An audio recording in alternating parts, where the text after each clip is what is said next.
Thank you. It's my great honor to be invited to this prestigious conference. I would like to speak on the giant HCC how to achieve best clinical outcome. These are my disclosures. In the last year Apple consensus recommendations, a major shift in HCC management towards the strong enthusiasm using TKI and immuno-oncology has been developing.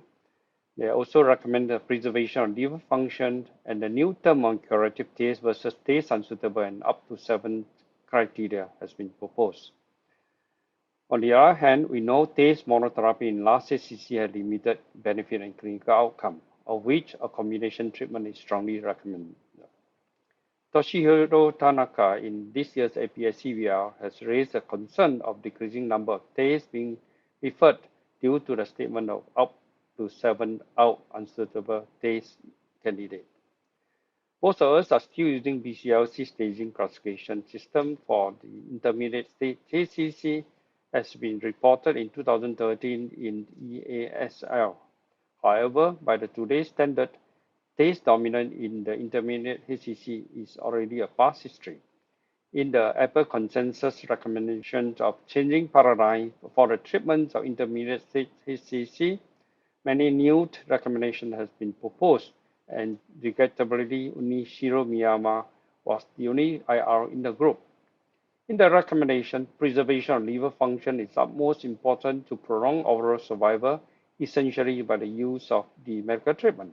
And the new terms on super-selective curative taste for taste-suitable patients as compared with taste-unsuitable candidate and the recommendation to use targeted therapy in this group of individuals. What is taste unsuitable? Essentially, it means that the patient who may develop deterioration of clinical status and impair the survival of the taste. Number one are those unlikely to respond to TACE, like conference multinodular type, massive infiltrative type, multinodularity, or sarcomatous changes of the taste. And second group are those likely to develop taste failure, which these are the up to 7 criteria out nodule, and those who become therapeutic B or C of the taste, again in up to 7 criteria out nodule, or those modified up B group 2B. In both group 2 and 3, up to 7 criteria out nodule, which means that the recommendation is last HCC has to be treated by the systemic means.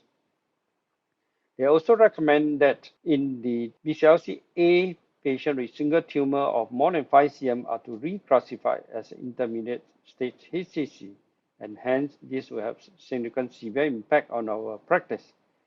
In this recommendation, essentially all intermediate stage HCC are subdivided into effective taste, of which a small nodule with curative intent, and taste unsuitable for those larger lesions.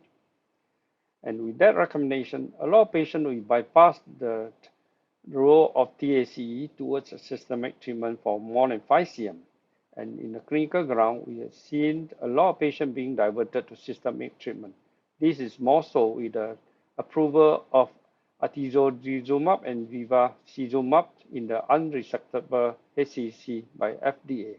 This enables the oncologist to do more medical treatment in the intermediate stage HCC, and the current practice also involves the use of the formula in the stage A to stage C candidate, and what's left for IR.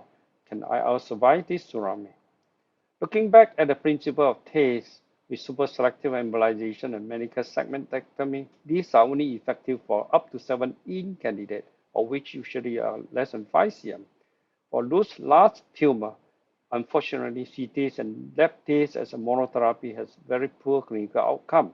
This is because of the complex angiosome and angio architecture in the tumoral circulation, like in this 10 cm tumor, where there are many arterial occlusions, stenosis, regional ischemia, and minute capillary stains, which will affect the ablation rate and efficacy of embolization. LabTASE is another imperfect technology because of premature occlusion and failure of embolic penetration. With this, we strongly recommend the use of more than 2 interventional technology or in combination with TKI immunotherapy in handling the large HCC in optimizing the clinical outcome. For all the IRs, you have to choose among the 9 protocols available for transarterial therapy.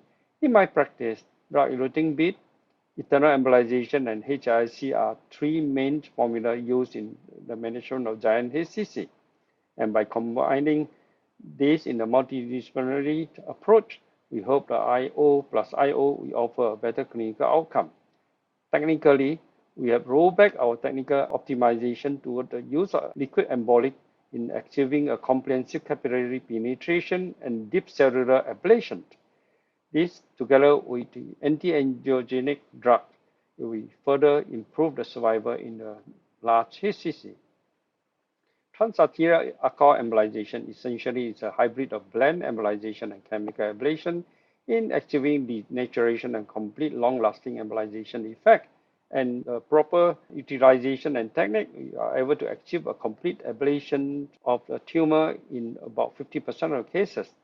Simon Yi in 2018 has reported a clinical complete response rate of 100% in his low alcohol formula by adding in the anhydrous cisplatin. This further reinforced the role of alcohol in the management of large HCC.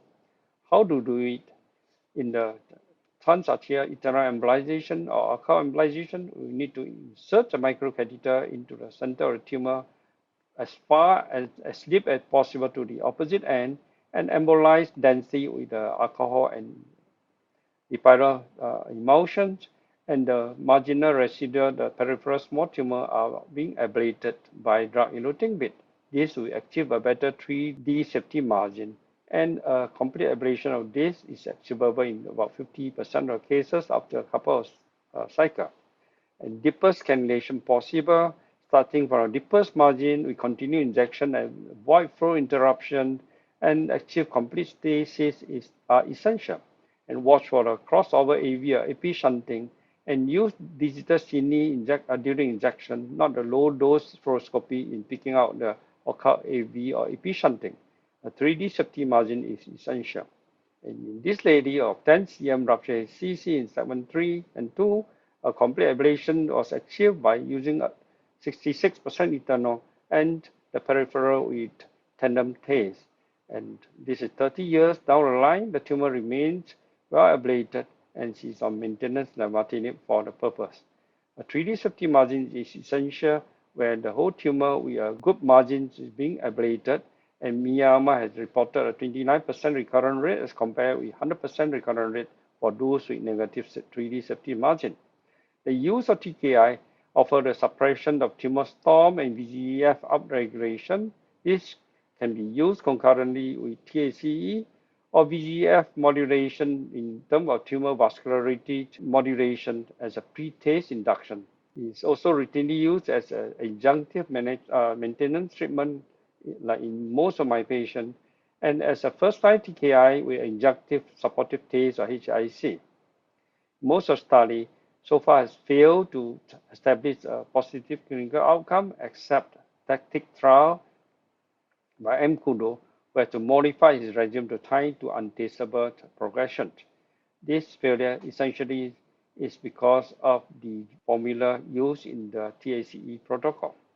Whereas on the other hand, IO plus IO trials has a miserable field ongoing paper, the research, as compared with large number of clinical trials in the medical arm.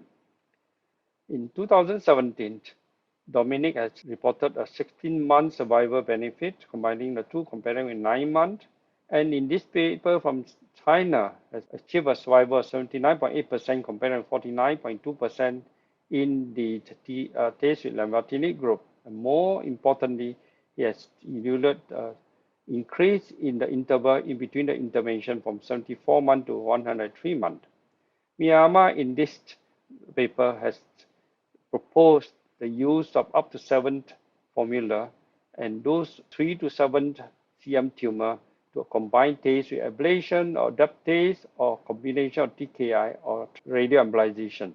Those up to 7 out cases, you may need to add in HIC or TKI, especially for B4 or heavier tumor burden.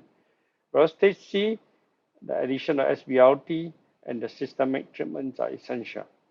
This is a 10 cm tumor who has failed surgical excision, and we did a TAE plus tandem depth test, and on 3 months of lenvatinib, we were able to achieve a complete remission, and this is 2.5 years down the line, he's still in remission. Another giant HCC or 18 cm with multifocal right side, also failed surgery, BCLCC with portal vein invasion, 3 sessions of GAE with HCC, and a session SBRT over the portal venous thrombus and maintenance lenvatinib at 10 mg daily. This is 1.5 years down the line, he's still in remission.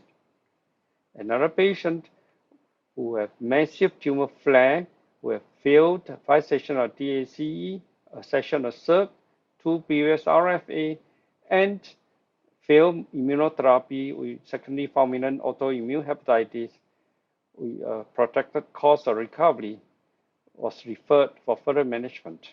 His alpha fetoprotein doubled in 1 month to 79,000. And we did 2 weekly HIC using Dipidol and doxorubicin and cisplatin infusion. And this is second cycle, this is 6th cycle. It showed that marked tumor regression. And on a follow-up MRI after 6 weeks, it showed most of the tumor has regressed. And alpha fetoprotein has dropped from 79,000 to 283. This patient survived for 15 months and died as a result of massive tumor flare being resistant to regorafenib. On the other hand, another patient with multiple right loop biloba HCC with a giant tumor right loop, BCLC B4, which is classified as taste unsuitable by the upper standard. And we did 2 sessions of internal embolization. We control PVA as additional embolization. And by using the EmboTrack guidelines, we selectively cannulate those tiny feeder toward the upper margin of the tumor. And with that, we were able to achieve quite a fair local control. And the 3rd session using HIC was done 2 months later with Dipidol and epirubicin and cisplatin and Avastin. And with that, we are able to keep him alive for the last 15 months. Of course, with additions of lenvatinib, which was changed to atezo back after 13 cycles, and last, regorafenib 18 mg half dose daily. Today, he's still alive and well, no doubt with progression of disease. However, the tumor shows quite a favorable improvement. In conclusion, there has been a major shift of HCC management since last year toward the targeted treatment and immunotherapy, and the new definition of curative and taste versus taste unsuitable in up to 7 out criteria is a major concern. We know taste monotherapy in large HCC has limited clinical benefit. Hence, a combination therapy is strongly recommended. And we propose the use of Dipidol-based treatment with systemic treatment, which will secure a better opportunistic outcome. And combining IO and IO offer a bright future. With that, I thank you for your attention.